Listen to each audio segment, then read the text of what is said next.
today I'm going to be making these tulip applique crochet badges for accessorizing jumpers or hats or bags.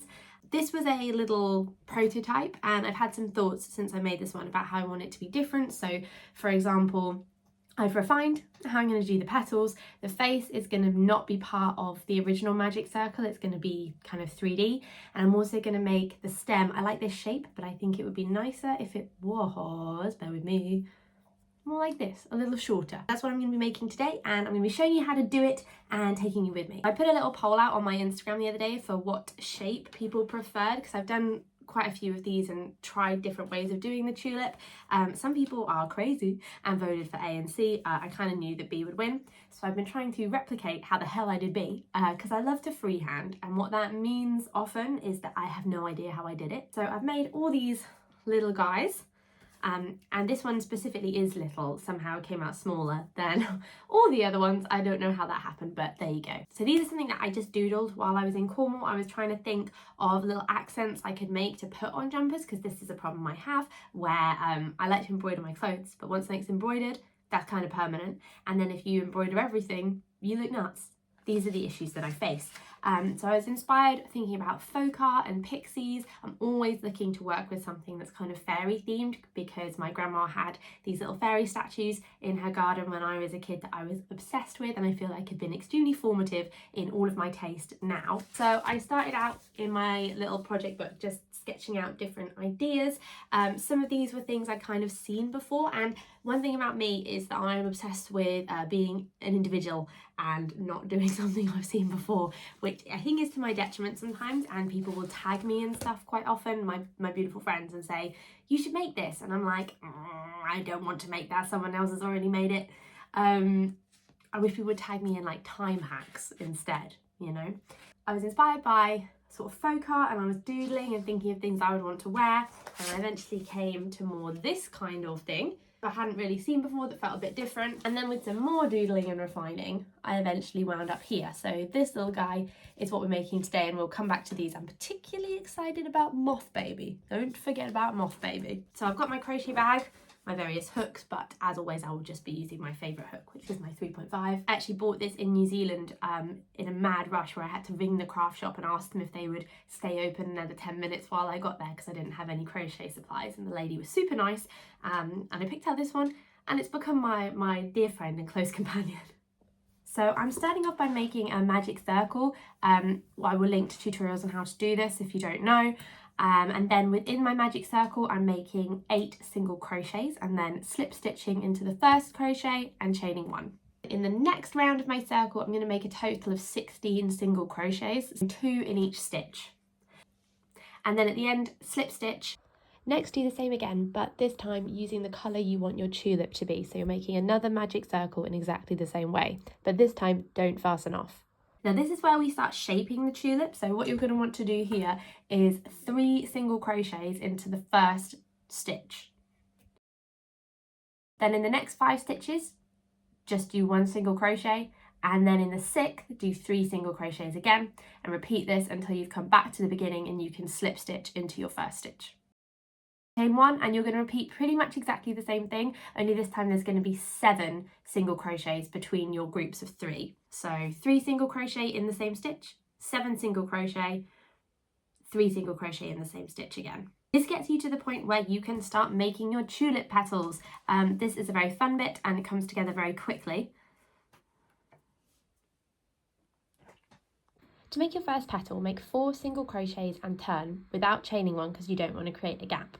Then you're going to make 4 single crochets on the next row as well and turn at the end.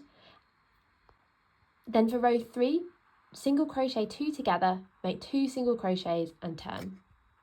On the next row, single crochet 2 together, make 1 single crochet and turn. And for the final row, single crochet 2 together and chain 1. You finished your first petal and you're going to single crochet down the side of it to rejoin the main body of the flower. Petal 2, you do the same thing again, only this time you're going to start with a row of 3 single crochet.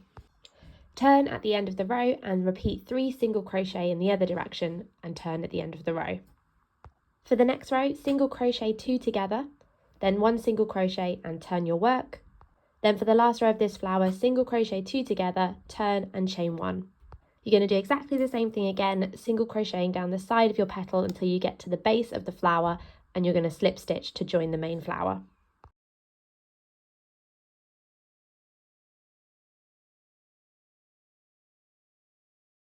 For petal 3, we repeat exactly what we did with petal 1. So you start off with 4 single crochets and turn. Then another row of 4 single crochet and turn. For row 3 of this petal, single crochet 2 together, make 2 single crochets and turn. For row 4, single crochet 2 together, make 1 single crochet and turn. Then for the last row, single crochet 2 together, chain 1 and single crochet down the side of your petal.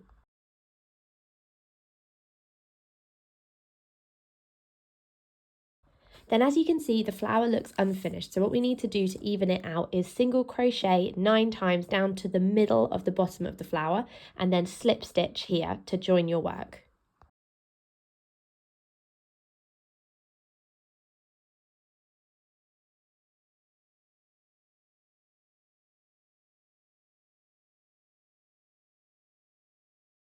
To take your first magic circle in whatever colour you chose and embroider a face. So you'll need embroidery floss and a needle to do this. I like to go for a sleepy smiling face for my tulip fairies, but that's up to you. You can customise this.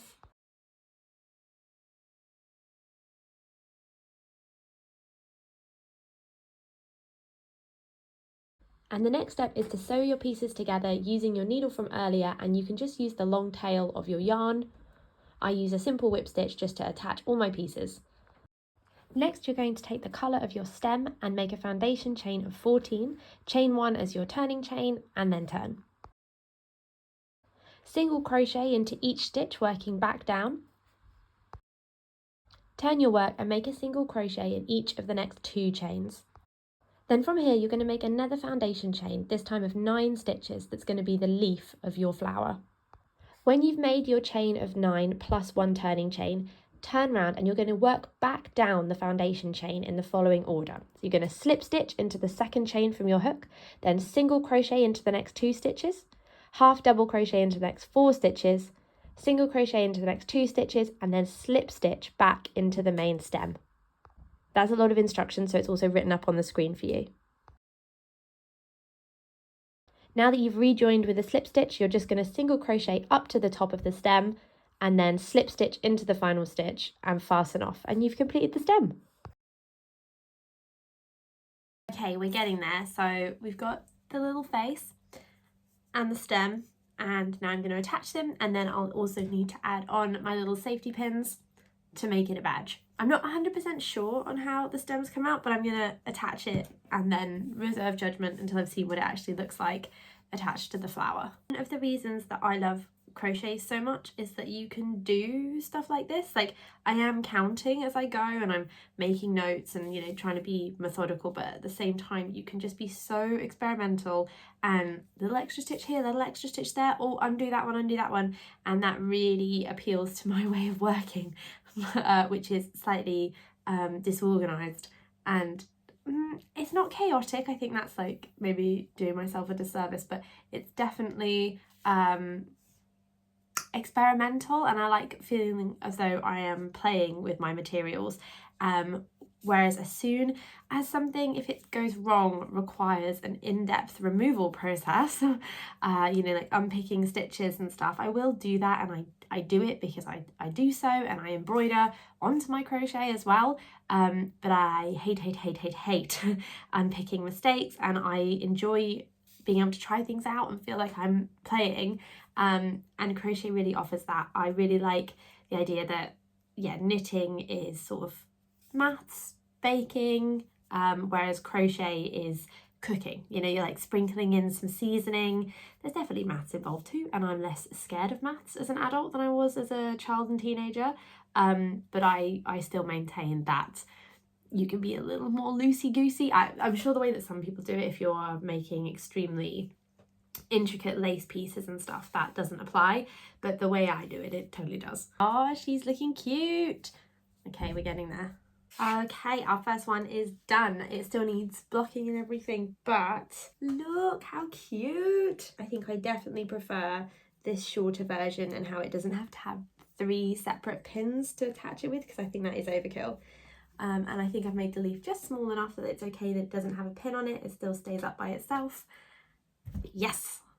Okay, it's the next day. I'm wearing the same jumper and I'm just about to take the flowers off of the blocking mat. I've also sprayed them with fabric stiffener, which I think really helps. Here they are. They've come out so cute. I'm so pleased with these. I'm going to write up a full PDF pattern, which should be available soon. And I'm also going to put these on my Etsy. If you make one, please tag me. Oh my gosh. These are going to make all my boring jumpers so much more fun and jazzy. Yay! If you enjoyed this video and you'd like to see more crafty chat content, you can follow me on Instagram and TikTok where I do lots of that kind of thing, and I will be back on here soon. So subscribe if you'd like to see more. Bye!